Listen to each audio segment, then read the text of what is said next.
Let's move on. Let's move on to the 425 spot. Steelers, Cowboys. Steelers are 13.5-point favorites. This total went from 42 to 41.5. Shout out to the diehard MMA podcast that got me on the Danuch prop.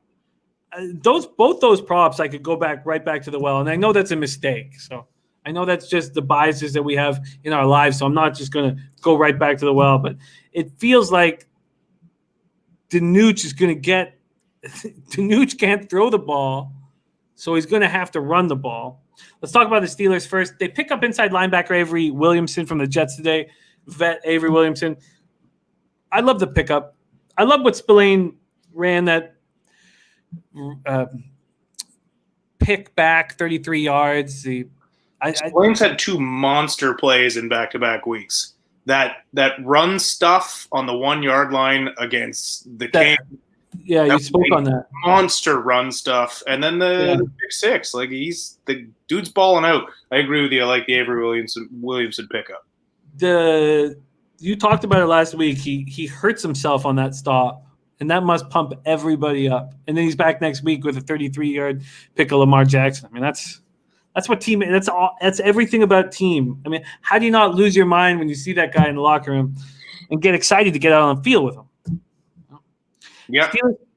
Steelers coming off that 28-24 win at Baltimore. Coax Lamar Jackson into 4 turnovers. They're now 7-0. Only other time the Steelers 7-0, 1978 when they won their 3rd Super Bowl in 5 years.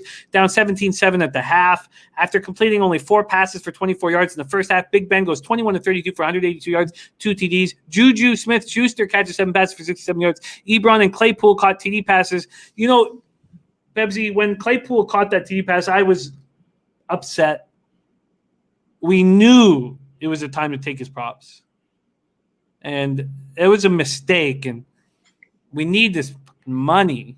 And it was a mistake that actually, like, I had to get up and go for a walk. After a player of Claypool's skill set catches 1 pass for -2 yards, not only is he going to step up, but, Ben's going to look for him. That was a mistake that still makes me angry. Nose tackle, Alawalu left in the first quarter with a knee injury. That left Pittsburgh very thin up front because Wormley was on the IR on Saturday. So that left them really weak. Defensive back Mike Hilton was inactive, remains questionable this week. Cameron Hayward's a minor quadriceps injury. He's expected to be good to go. Linebacker Ulysses Gilbert and safety Jordan Dangerfield are questionable. Let's talk about these Steelers, Bebsy. There's been many times throughout our friendship that we've bet on these Steelers futures. We've had them to win the conference, to win the Super Bowl. We're not on them this year. They're sitting at 7-0. They just beat the Ravens in Baltimore. What do you think of this football team? I mean, they're fantastic. They're rolling. They're getting things done on both sides of the ball. Even though they were getting mauled by the Ravens last week on the ground, they still found a way to come back and beat a tough divisional opponent in their barn. I came so close to pulling the trigger on them. I still got the team total over last week and the points over in that game. I wanted to jump on the Steelers. I want to jump on them again this week. 13.5 points is very doable because this Dallas team is defunct. I don't know if DiNucci is starting this week. I think it might be Dalton. It's just a ton of points for a Steelers team that knows they can roll this week. They know they don't have to play their best game to win. So I find that can be dangerous. But I don't know. Just read DiNucci bench. QB's competing to start Garrett Gilbert and Cooper Bush, who sound like singers in off-Broadway show. Steelers roll. Oh, man. Yeah, it is. All on the COVID list. Oh, man. This screams jump on the Steelers. Oh, my God. It's another thing. In our history, we look at these bye weeks as this very important time for a team to rest up. But now they all come back with COVID. Joe Free says, I jumped on the Steelers minus 13.5 easy money. Oh, man. This is Well, so Danucci.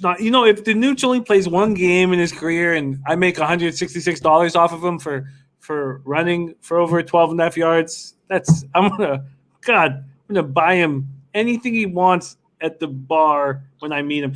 Cowboys coming off 23-9 loss at Philadelphia. They were driving, and that fumble. It was all Danucci's fault, and at that point, you blame the team that fumbles the ball.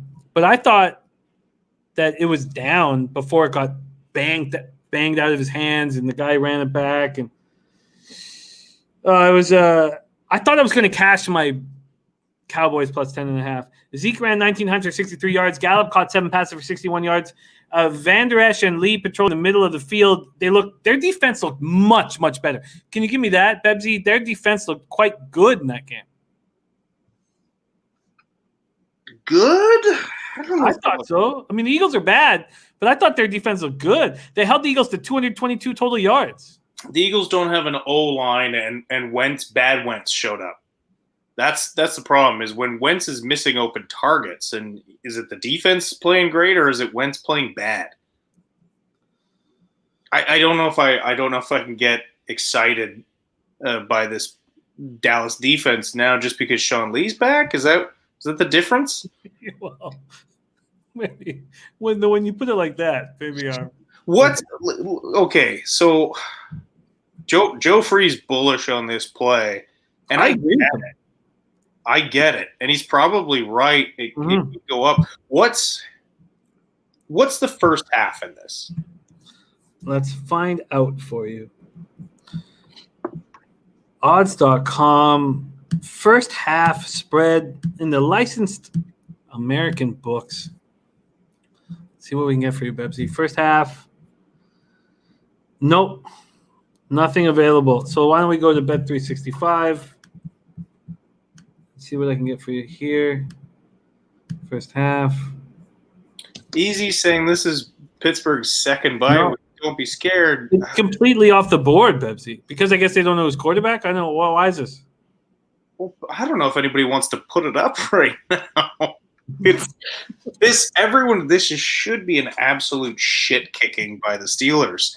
My only concern is the Steelers taking this a little bit easy or having a backdoor cover on this, which I don't think Danucci is capable of a backdoor. Yeah, this is dumb. I think I'm on this.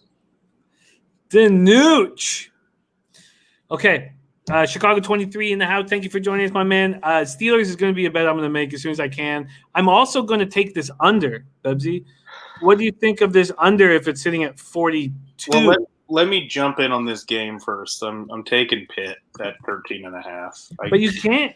I can't officially give it to you. Oh, sorry, that was first half. Sorry, of course. Yeah, it's only first half.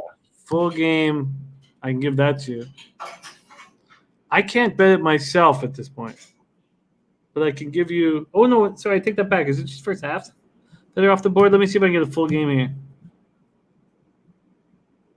Yeah, I can get a full game. Yeah, I agree. It's at minus 120. It's going to be at 14 in a second at Bet365. Let's see what I can give you here. Minus 13.5 and minus 110. It's available at DraftKings. Yeah, I've been on them all year. I got to stay on them at this point. What do you think of this under 42? I think the Steelers can score 42 points. What do you think of the Cowboys under 13.5? I'm worried about backdoor covering, and that's my biggest concern. I was fortunate with my Jets team total under that they missed that field goal at the end of the first half, so they were only at 9 points. But I was legitimately, even at 12, I was at 9 points. I was like, watch this.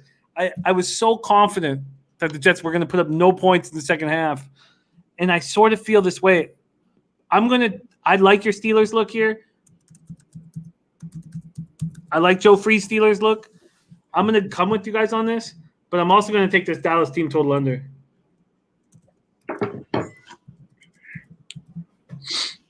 Alrighty, let's keep rolling.